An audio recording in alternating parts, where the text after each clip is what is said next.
Nous arrivons, Monsieur Le Fur, à l'amendement 3247. Merci de bien vouloir le présenter.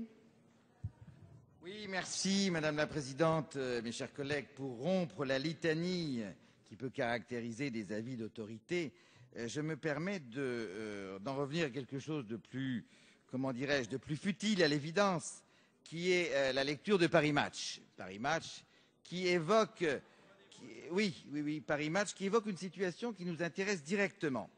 Il s'agit d'un enfant qui est né dans le couple constitué par Sir Elton John, artiste bien connu, 65 ans, et David Furnish, lui 50 ans.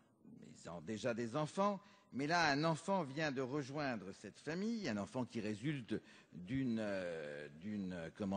gestation d'une mère porteuse. On nous dit le coup, on nous dit tout ça est dans le domaine public, et tout ça est présenté par des gens qui, à certains égards, peuvent être des exemples pour des gens modestes ou des gens qui manquent de référence. Et ce qui est surprenant est un peu triste. Un peu triste. Non, mais c'est pas limite du tout. Il peut y avoir des gens qui manquent de référence, mais vous aurez l'occasion de vous exprimer, mon cher collègue.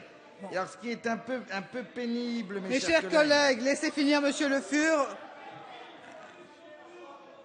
Monsieur Le Fur, vous continuez, s'il vous plaît. C'est un exemple dans la jet set où l'agent permet tout, d'un enfant qui résulte d'une gestation pour autrui et qui est valorisé par une presse que l'on connaît, qui est en France. Voilà, c'est tout. Et ce qui est un peu pénible à voir, c'est que nous avons choisi comme prénom, disent-ils, les deux pères en quelque sorte.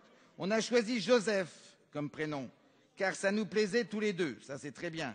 Mais parce que c'était le nom d'un chien qui a longtemps vécu avec nous, auquel nous étions très attachés. C'est vraiment l'enfant caprice, l'enfant objet, ce dont nous ne voulons pas.